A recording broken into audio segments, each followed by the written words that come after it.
My channel পূজার lifestyle. সবাই কেমন আছো? আশা করি খুব ভালো আছো, আমিও ভালো আছি। তো আজকে চলে আসলাম তোমাদের কাছে নতুন একটা ব্লগ নিয়ে, আর আমি ভীষণ এক্সাইটেড। তোমাদের তো আগেই আমি বলে দিয়েছি। তো চলো, এই আমি হয়ে গেছি রেডি, এটা পরে নিয়েছি। এবার চলো যাওয়া যাক। ফার্স্ট ডেট মানে মুভি ডেট, ফার্স্ট টাইম। ভাবো তাহলে এক্সাইটেডমেন্টটা কেমন হওয়া উচিত। আমার সেটাই হচ্ছে। হয়তো তোমাদের অনেকের লাগবে এটা আবেগ খেতে, অলওয়েজ তোমাদের যেমন বাজে কমেন্ট করে তোমরা করতে পারো, নো প্রবলেম। বাট আমি খুব এক্সাইটেড যাওয়ার জন্য। তো চলো যাই, ঘুরে আসি, দেখি কেমন কি। তারপর তোমাদের সাথে পুরো এক্সপিরিয়েন্সটা আমি শেয়ার করবো। আর আজকে ব্লগটা আমি পুরো শেয়ার করবো। আর বাইরে পড়ছে বৃষ্টি, রাস্তায় কতটা ব্লগ করতে পারবো আমি কিন্তু জানি না। চলো যাওয়া যাক। আমি উঠে গেছি টোটোতে, কিন্তু বিশ্বাস করো বেরোনোর আগে একদম বুঝতেই পারিনি যে এরকমভাবে বৃষ্টির মধ্যে আমাকে বৃষ্টি সাফার করতে হবে। তো আমাকে যেতে হয়েছিলো ট্রেনে করে, কারণ আমি যদি ভদ্রেশ্বর পার করতাম আমি আরও ভিজতাম। তাই তোমার দাদা রেনকোট পরে বেরিয়ে গেছিলো। আমি নৈহাটি হয়ে গেছিলাম। তো আমি চলে গেছি স্টেশনে। এখান থেকে ট্রেনে উঠবো, এটা আমাদের শ্যামনগর স্টেশন। এখান থেকে ট্রেনে উঠে সোজা যাবো আমি নৈহাটিতে। মানে এতটা বৃষ্টি, এখন বৃষ্টি পড়ছিল না, আর যখন নামছে ঝরঝর করে বৃষ্টি নামছে, মানে এত বৃষ্টি হচ্ছে সে আর কি বলবো তোমাদেরকে। তো যাই হোক, এটা আমাদের ব্রিজের উপর থেকে 3 নম্বরে ট্রেন দিয়েছিল। আমি টুকটুক করতে 3 নম্বরে চলে গেলাম, এখান থেকে ট্রেনে আমি উঠেও গেলাম। তো মানে বৃষ্টিটার জন্য, মানে আগের দিন তো বৃষ্টি এরকম ছিল না। এবার রাস্তায় বেরিয়ে দেখতে পাচ্ছ, এটা আমি নৈহাটি থেকে আমি ঘাটে যাচ্ছিলাম রিক্সা করে। তো দেখো বৃষ্টির অবস্থা, মানে এত অস্বস্তি হচ্ছিল তোমাদেরকে কি বলবো। আমি যখন ভাবছি যে কী করতে আমি টিকিটটা কাটলাম, যদি টিকিটটা না কাটলাম বিশ্বাস করো আমি হয়তো মুভিটা দেখতে যেতামই না, কারণ এতটা বৃষ্টি সাফার করে যাওয়াটা না খুব মুশকিল। তো এই আমি উঠে গেছি লঞ্চে।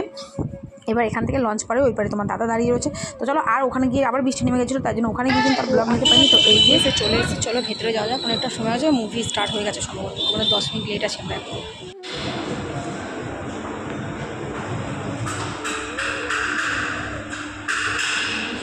পপকর্নটা নিয়ে এসে একবারে নিয়ে ঢুকি, পপকর্নটা নিয়ে না ঢুকে আবার বেরোবো না একটু। ঠিক আছে, এখানে মোমো আছে, দেখো মোমো আছে। পপকর্ন নিয়ে না, যাও নিয়ে আসো। মুভি কিন্তু স্টার্ট হয়ে গেছে 10 মিনিট আগেই, তোমাদেরকে আমি আগেই বললাম। এবার আমরা পপকর্নটা নিয়ে কিন্তু ভেতরে চলে যাবো। টাকা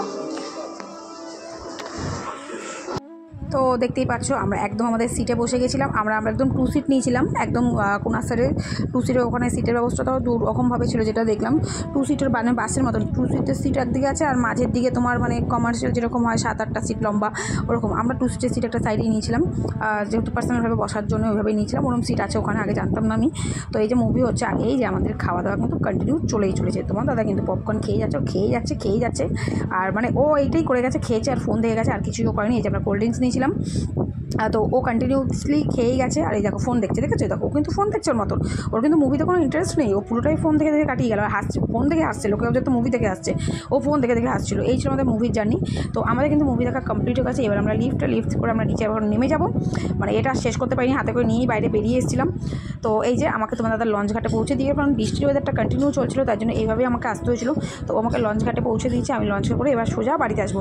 তো বাড়ি আসার আগে বাড়ির জন্য খাবার কিনে নিয়ে আসবো। তো অ্যাজ ইউজুয়াল বাড়ির জন্য আমি খাবার কিনে নিয়েছি, মোমো সন্ধ্যাবেলায় খাওয়ার জন্য। মানে আমি বাড়িতে রাতে একটু চলে এসেছিলাম, তো মোমো খেয়ে রাত্রিবেলা এই যে আমরা সবাই মিলে কিন্তু বিরিয়ানি খেতে বসেছিলাম। মোমো আর বিরিয়ানিটা আনা হয়েছিল, কারণ আমি বাইরে খেয়ে এসেছি আর বাড়িতে এসে খাবার খাবো না, এটা কী করে হয় বলো তো? ওটা তো আর নিশ্চয়ই মানা যায় না বিষয়টা। তাই জন্য এখানে খেয়েছিলাম, সেহেতু খাওয়া দাওয়া বলেই দিচ্ছি। আমি পপকর্ন খেয়েছিলাম, গ্রেভি নুডলস খেয়েছিলাম, কোল্ড ড্রিঙ্কস খেয়েছিলাম, কফি খেয়েছিলাম, আর লেমন জুস খেয়েছিলাম। আর বাড়ির জন্য আমি এগুলো কিনে নিয়ে এসেছি, এই যে বিরিয়ানি, মোমো, এগুলো আমি বাড়ির জন্য নিয়ে এসেছিলাম, কারণ রাস্তায় গিয়ে আমরা খাবো আর এখানে বাড়িতে খাওয়াবো না, এটা তো নিশ্চয়ই বাজে দেখায় না। তো ওই জন্য আমরা কিন্তু একসাথেই, দেখো আমি চিকেন বিরিয়ানি নিয়ে চলে এসেছি, এখানে কথা বলছিলাম। তো 4 জন মিলে এখানে বসে কিন্তু আমরা খাওয়া দাওয়াটা করে নিলাম। রাত্রে ব্লগটা আধি করে আমি ছেড়ে দিয়েছিলাম, ব্লগটা এন্ড অবধি করিনি। আজ সকালবেলা উঠলাম না, আগে ব্লগটাকে আমাকে এন্ড করতে হবে, কারণ যেটুকু যা ভিডিওটা করেছিলাম তোমাদের সাথে আমি শেয়ারই করলাম। আর সত্যি বলতে সাইয়ারি মুভি নিয়ে যদি কেউ আমার কাছে অন্তত যদি জিজ্ঞেস করো, তাহলে আমি বলবো আমার খুব একটা কিছুই লাগেনি। আর যদি কান্নার বিষয় হয়, আমি তো মনে করি এর সাথে শাহরুখ খানের যে দেবদাস সিনেমা, ওইটা দেখে আমি কেঁদেছি। আমার চোখ থেকে জল বেরিয়েছে। তোমাদের কার বেরিয়েছে? তেরে নাম দেখে, সালমান খানের তেরে নাম দেখে আমার চোখ থেকে জল বেরিয়েছে। তো আমার মনে হয় চোখ থেকে জল বেরোনোর মতন সেরকম মুভি হতে হয়। যাত্রার মানে যে কোনো বিষয় চোখ থেকে জল, ভাই আমার অন্তত বেরোনো, আমার চোখের জল অত সস্তা নয় যে কোনো কারণ আমার চোখের জল বেরোবে। একটা টাইম বহুত কেঁদেছি, এখন আমার চোখ থেকে ভাই জল বেরোয় না, সত্যি কথা বলতে। চাইলে জোর করে চাইলেও আমার জল বেরোয় না। আর স্টোরিটা এমন কিছুই ছিল না, জাস্ট একটা নর্মাল একটা স্টোরি যেখানে মেয়েটার স্মৃতিশক্তি চলে যায়। আর সবচেয়ে আমার হাস্যকর লেগেছে বইটাতে এটাই, মানে আমার জাস্ট কমেডি লেগেছে বইটাতে, যে মেয়েটার আগে পিছিয়ে স্মৃতিশক্তি যাচ্ছে না, মানে ওর একটা ভুলে যাওয়ার রোগ হয়েছিল, তো ওর আগে পিছিয়ে যাচ্ছে না, যখনই ওর আগের বয়ফ্রেন্ডকে দেখছে তখনই ওর স্মৃতিশক্তি চলে যাচ্ছে। মানে ভাই কী স্টোরি এটা আমি জানি না। যাই হোক, আমার কাছে এক্সাইটেড, তোমাদের আমি আগের ব্লগে বলেছিলাম আমার কাছে এক্সাইটেড বেশি ছিল যে আমরা 8 বছর বাদে আমরা দুজনে মুভি দেখতে যাচ্ছি। আর মুভি দেখতে গিয়ে তোমার দাদা কী করছিল সেটা তোমাদের আমি দেখিয়েই দিলাম, ওই কাণ্ডই করে যাচ্ছিলো, ফোন দেখে যাচ্ছিলো। তো আমি এক্সাইটেড ছিলাম যে আমরা মুভি দেখতে যাবো, তো সেটা গেছি। মুভি দেখেছি না খেয়েছি সেটা বলতে পারবো না, আমরা শুধু গিলেই গেছি। মানে পুরো মুভিটা আমরা ওই 2.5 ঘন্টার মধ্যে আমরা পুরো শুধু খেয়ে গেছি। এক ডাব্বা পপকর্ন, বাবা অত পপকর্ন নিয়ে তো আমরা নিজেরা হ্যাপি, কিন্তু বুঝতে পারিনি কখন দেখতে কখন খেয়ে নিয়েছি আমি। তারপরে কি নিলাম, কফি নিলাম আর লেমন জুস নিলাম, তারপরে কোল্ড ড্রিঙ্কস নিয়েছিলাম, গ্রেভি পাস্তা নিয়েছিলাম। তো এইসব ওখানে ওই তোমার কেপিএস মলের ভিতরে যে তোমার থিয়েটারগুলো রয়েছে ওখানে তুমি বসে, ওরা ভেতরে আসে, হলের ভিতরে এসে তোমাকে প্রত্যেকটা মানে সিটের থেকে ওরা অর্ডার নিয়ে যায়। আমাকে বাইরে গিয়ে অর্ডার দিয়ে আসতে হবে বা বাইরে থেকে গিয়ে অর্ডারটা নিয়ে আসতে হবে তা নয়, তুমি যে চেয়ারে বসে যে তুমি সিটে বসে যে মুভি দেখছো ওরা আসে, এসে তোমাকে সিট থেকে ওরা অর্ডারগুলো নিয়ে যায় বা সিটে এসে অর্ডারটা দিয়ে যায়। তো বিন্দাস আমরা বসে শুধু খেয়েই গেছি। মুভিটা আমি পুরোটাই দেখেছি, তোমার দাদা দেখেনি, ওকে জিজ্ঞেস করলো হয়তো বলতে পারবে না ঠিকঠাক, ও গেছে, ও আমাকে আগেই বলেছিল ওর কোনো ইন্টারেস্ট নেই। আর আমার সত্যি বলতে বিশেষ করে মুভি দেখা নিয়ে আমারও খুব একটা যে হলে বসে মুভি দেখা নিয়ে ইন্টারেস্ট আছে সেটা একদমই না, কিন্তু বললাম না আগে বললাম বহুত কৌতূহল ছিল তাই জন্য গেছিলাম। যাই হোক কৌতূহল মিটে গেছে। তোমরা যারা এখন দেখোনি তাদেরকে এটাই বলবো, ফালতু টাইম ওয়েস্ট, পয়সা ওয়েস্ট করো না, ফালতু পয়সা ওয়েস্ট টাইম ওয়েস্ট, আমার এটাই মনে হয়। এমন কিচ্ছু নেই সেখানে, এমন কিচ্ছু নেই। ইভেন আমি দেখেছি ফেসবুকেও কিছু ছেলেরা মেয়েদের গাড়ি দিচ্ছে, এই তো মেয়েরা এরকম হয়। ভাই মেয়েরা কীরকম হয় বইটা কি তোর আদৌ দেখেছিস? মেয়েটা স্মৃতিশক্তি চলে যাচ্ছে, যখন স্মৃতিশক্তি ফিরে আসে তখন ওর বয়ফ্রেন্ডের কাছেই থাকছে, যখন স্মৃতিশক্তি চলে যাচ্ছে তখন ওর আগের বয়ফ্রেন্ডের কাছে যাচ্ছে। তো এখানে মেয়েদের কী ক্ষতি ছিল, মেয়েদের কী ভূমিকা আমি বুঝলাম না।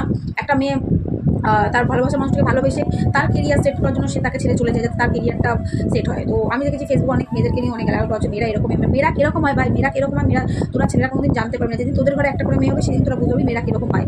মেয়েরা যথেষ্ট ভালোবাসার মর্যাদা দিতে জানে, একটা ছেলের মতন নয় যে কষ্ট হয়েছে মদ খেয়ে কষ্ট প্রকাশ করবো, দুঃখ হয়েছে আনন্দ হয়েছে মদ খেয়ে দুঃখ প্রকাশ করবো। মেয়েরা ওরকম হয় না ভাই। মেয়েরা যাদেরকে একবার মনে ধরে নেয় না, তাদের টাকা পয়সা ব্যাংক ব্যালেন্স কিচ্ছু দেখে না। মানে আমার এটাই মনে হয়েছে যে যেসব মেয়েরা সত্যিকারের ভালোবাসে তারা কখনো সেই ভালোবাসার মানুষের টাকা পয়সা ব্যাংক ব্যালেন্স কোনো দিন যে দেখতে পারে না, সে শুধু সেই মানুষটাকেই ভালোবাসে। আর সত্যি বলতে আমার লাইফের সাথে সেটা আমি মনেও করি। আমার কোনো দিন আজ অব্দি মনে পড়েনি যে তোমার দাদার টাকা পয়সা ব্যাংক ব্যালেন্স বাড়ি ঘর এইসব দেখে আমি তাকে ভালোবেসেছি। আমি সেই মানুষটাকে পার্টিকুলার মানুষটাকে ভালোবেসেছি ভাই। আমি অত কিছু দেখে আমি ভালোবাসিনি, কারণ আমি এটাই সব দিন মনে করেছি আমার যা আছে যেটুকু আছে আমি সেটা নিয়ে আমি ভালো আছি। আমার পরের কী থাকবে সেটা দিয়ে আমি ফুটনি মারবো, আমার দরকার নেই, আমার আছে তো, পরেরটা নিয়ে ফুটনি মারতে যাবো কেন? অবশ্যই বড় আমার দায়িত্ব অধিকার সব ঠিক আছে, কিন্তু একটা মানুষের যদি কোনো কিছু একটু কম থাকে তো কী হয়েছে, সেটা নিয়েই চলতে হয় জীবনে। তাহলে আর সেখানে ভালোবাসাটা কোথায়? আমার 4 তলা বাড়ি চাই, ব্যাংক ব্যালেন্স চাই না ভাই। আমি ওটা মনে করি না। মানুষটা ঠিক হওয়া চাই, মানুষটা পারফেক্ট হওয়া চাই, যে মানুষটা আমাকে ভালোবাসবে, আমাকে সম্মান করবে, আমাকে কেয়ার করবে, 5 জনের মাঝখানে আমাকে সে আগলে রাখবে, এরকম একটা মানুষ চাই। ওরকম ব্যাংক ব্যালেন্স দিয়ে কী হয় যে টাকা পয়সা ভরে রেখে যথেষ্ট বউকে সম্মান করতে জানে না, বাড়ির লোকের সঙ্গে বউকে অপমান করছে, ভালোবাসছে না। তো ওইরকম লাইফ পার্টনার থাকা তাই মনে করি না থাকা ভালো। তো যাই হোক, বইটা নিয়ে আমার এটাই বক্তব্য, তোমাদের আগেই বলেছিলাম আমার এটাই মন্তব্য যে এমন কিছুই নেই বইটার মধ্যে যে চোখে জলে কেঁদে ভাসাতে হয়। আমার মনে হয় এর চাইতে দেবদাস, তেরে নাম, তারপরে তোমার হাম দিল দে চুকে সানাম, এগুলো তো অনেক কষ্ট আছে ভাই। আমার এটাই মনে হয়, আমার মনে হচ্ছে এটাই, যে এই মুভিগুলো তো তাও হার্ট টাচিং একটা ব্যাপার আছে, যে হ্যাঁ প্রচুর রকম কষ্ট হয়। ইভেন আমার তো মনে হচ্ছে বইটাতে 90% বইটাতে আশিকি 2 এর পুরো ব্যাপারটা নিয়েছে। আশিকি 2 তো দেখলেও কষ্ট হয়, তো আশিকি 2 এর লাস্ট সিনটা দেখলেও কষ্ট হয়। তো আর এই বইটাতে আমার মনে হচ্ছে 90% পুরো আশিকি 2 থেকেই পুরো তুলে নিয়ে এসেছে ব্যাপারটা। যাই হোক, আমার খুব একটা ভালো লাগেনি, টাইম স্পেন্ড করার ছিল, আমি গেছি। বইটা নিয়ে যদি কোনো রকম আমার কাছে জানতে চাও যে কিরম লেগেছে, আমি ওরকম ভেবো কিছুই লাগেনি, নর্মাল জাস্ট স্টোরির গানগুলো সেরকমভাবে আমার খুব একটা ভালো লাগে, আমার কিছুই ভালো লাগেনি সেভাবে। হ্যাঁ টাইম স্পেন্ড করা ছিল, গেছি ঘুরেছি খেয়েছি চলে এসেছি, ব্যাস এটাই। মুভি দেখার ছিল গেছি, এটাই, আর কিছু না। বাট আলাদাভাবে মুভিটা নিয়ে আমার আলাদাভাবে সত্যি আমার কোনো রিয়াকশন আমার মনে হয় না আছে বলে। তো জানি না বাকি সবার উচিত সমান হয় না, বাকিদের হয়তো ভালো লাগছে তার জন্য এত বেশি হচ্ছে, আমার একার কথা নিশ্চয়ই বাকিরা যারা দেখছে হয়তো তাদের খুব ভালো লাগছে। দেখো 5টা মানুষ 5 রকম হয়, তাদের ভালো লাগছে বলে আমাকে ভালো লাগতে এরকম কোনো কথা নেই। আমার সেভাবে এমন কিছুই লাগেনি, পরিষ্কার কথা। তো চলো ব্লগটা এখানেই এন্ড করলাম। আর আজকে আমি লাইভে আসতে পারবো না, কালকে লাইভে আসতে পারছি না, একটু দরকার আছে বলে, কারণ বুঝতে পারছো খুব কাছাকাছি সব কিছু চলে এসছে। তো সেটার জন্য একটুখানি আমাদের আজকে বেরোতে হবে, আজকাল দুদিনই বেরোতে হবে, তাই জন্য আজকালকে আমি লাইভে আসছি না। তো চলো আপাতত টাটা, সবাই ভালো থেকো, সুস্থ থেকো, আর এভাবে ভালোবাসা দিয়ে পাশে থেকো, আর অনেক অনেক রিলস দেবো, টাটা।